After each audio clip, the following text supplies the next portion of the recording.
Hi friends, welcome to cooking with Rangu channel. நம்ம இன்றைக்கி ஹெல்தியான ஃப்ளாக்ஸீட் இட்லி பொடி எப்படி செய்கிறதுன்னு பார்க்க போகிறோம். அதோட பெனிஃபிட்டில் என்னென்னு பார்த்துடலாமா? ஒமேகா 3 மீனில் இருக்கக்கூடிய ஒமேகா 3 தான் இந்த ஃப்ளாக்ஸீட்லேயும் இருக்குது. ஃப்ளாக்ஸீட் நம்ம எடுத்துக்கிறதுனால நமக்கு ஹார்ட் ப்ராப்ளம் எதுவுமே வராதுங்க. அடுத்தது பார்த்திங்கன்னா பிரெஸ்ட் கேன்சர். ஆமாங்க, முக்கியமாக கேன்சருக்கு இது ரொம்ப ரொம்ப நல்லது. அதுலேயும் பிரெஸ்ட் கேன்சருக்கு ரொம்ப நல்லது. லோ பிபி ஹை பிபி ரெண்டுத்தையுமே இது கண்ட்ரோல் பண்ணும். நெக்ஸ்ட்டு பார்த்தீங்கன்னா ஹேர் க்ரோத். மந்த்லி 2 times நீங்கள் ஹேர் பேக்காவோ இல்லைனா மாஸ்காவோ யூஸ் பண்ணிக்கலாம்.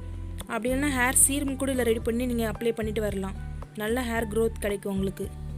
அடுத்தது பார்த்திங்கன்னா வெயிட் லாஸ் தாங்க.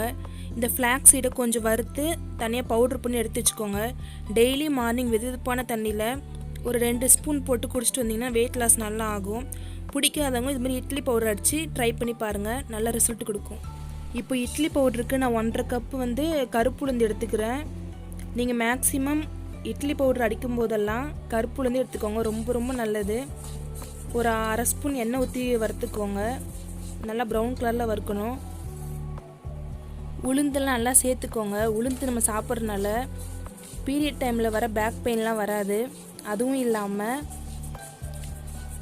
சில பேருக்கு உளுந்தங்களிலாம் சாப்பிட பிடிக்காது, ஏன்னா நல்லெண்ணெய் சேர்ப்பாங்க. அவங்களுக்கு இது மாதிரி செஞ்சு கொடுத்தீங்கன்னா சாப்பிடுவாங்க.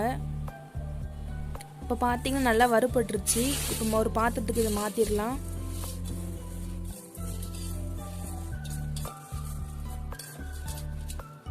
அடுத்தது 1 கப் கடலைப்பருப்பு எடுத்துருக்கேன். இப்போ இதை சேர்த்துடலாம். ஒரு 1/2 ஸ்பூன் எண்ணெய் சேர்த்துக்கோங்க. இது நல்லா பொன்னிறமாக வறுத்து எடுத்துருங்க.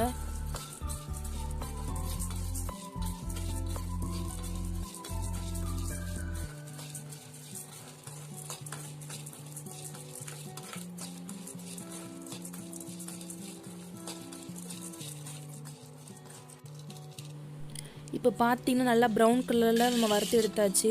இப்போ ஒரு பாத்திரத்தில் இதை மாற்றிடலாம். அடுத்தது 3/4 கப் நான் ஃப்ளாக்ஸ் சீட் எடுத்து வச்சுருக்கேன், அதையும் சேர்த்துடலாம். அதே தான் 1/2 ஸ்பூன் எண்ணெய் சேர்த்துக்கோங்க. இது நல்லா கடுகு மாதிரி அதான் பொரிஞ்சு நல்லா வரும். அப்போ நம்ம ஒரு பாத்திரத்துக்கு மாற்றிடலாம் இதை.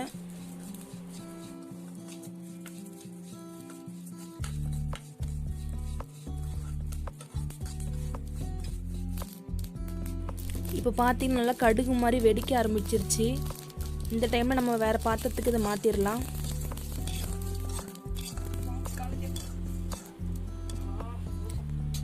அடுத்தது 1/2 கப் கருப்பு எள்ளு எடுத்திருக்கேன். இப்போ இதையும் சேர்த்துடலாம்.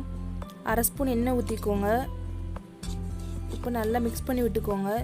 இதுவும் கடுகு மாதிரி நல்லா வெடித்து வரும். அந்த டைமில் நம்ம வேறு பாத்திரத்துக்கு மாற்றி எடுத்துடலாம். இப்போ பார்த்தீங்கன்னா நல்லா வெடிக்க ஸ்டார்ட் பண்ணிடுச்சு. இந்த டைமில் நம்ம வேறு பாத்திரத்துக்கு மாற்றி எடுத்துடலாம். இப்போது சீரகம் 1 ஸ்பூன் எடுத்து வச்சுருக்கேன். இதையும் சேர்த்து வறுத்து எடுத்துடலாம். இதுக்கு எண்ணெய் ஊற்ற வேணாம்.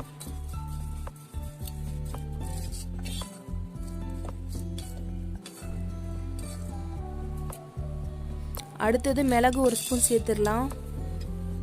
இதுக்கும் எண்ணெய் ஊற்ற வேணாம், லைட்டாக அப்படியே வறுத்து எடுத்துருங்க.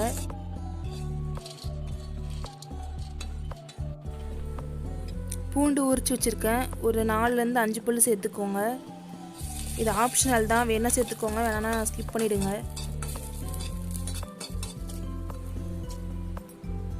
அடுத்தது கட்டி பெருங்காயம் எடுத்து வச்சுருக்கோம், அதுவும் சேர்த்துடலாம். இதில் கொஞ்சம் எண்ணெய் ஊற்றிக்கோங்க. இப்போ 2 பக்கமும் நல்லா பொரிஞ்சிருச்சு. இப்போ எடுத்துடலாம். வரமிளகாய் 25லேருந்து 30 வரையும் சேர்த்துக்கலாம். நான் 30 எடுத்திருக்கேன். உங்களுக்கு காரத்துக்கு ஏற்ற மாதிரி நீங்கள் சேர்த்துக்கோங்க. இப்போ இதையும் வறுத்து எடுத்துடலாம்.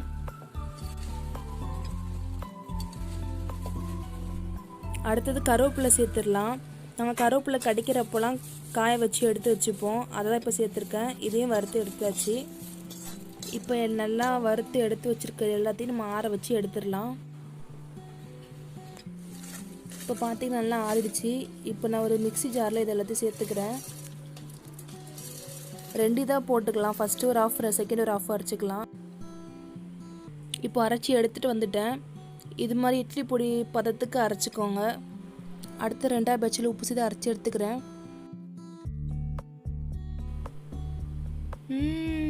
சாப்பிட்லாமா? இந்த இட்லி பொடி இட்லி தோசை ரெண்டுத்துக்குமே செம்மையாக இருக்கும். இந்த இட்லி பொடியில் நெய் இல்லைன்னா நல்லெண்ணெய் சேர்த்து சாப்பிட்டு பாருங்கள், சூப்பராக இருக்கும்.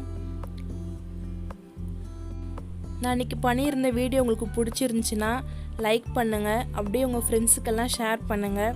நீங்கள் எதாவது ஃபஸ்ட் டைம் நம்ம வீடியோ பார்க்குறீங்களா, கீழே இருக்கிற ரெட் கலர் பட்டனை நச்சு சப்ஸ்கிரைப் பண்ணிக்கோங்க. அப்போ தான் நம்ம போடுற வீடியோலாம் உங்களுக்கு நோட்டிஃபிகேஷனில் கிடைக்கும். நீங்கள் எந்த வீடியோவையும் மிஸ் பண்ணாமல் பார்க்கலாம்.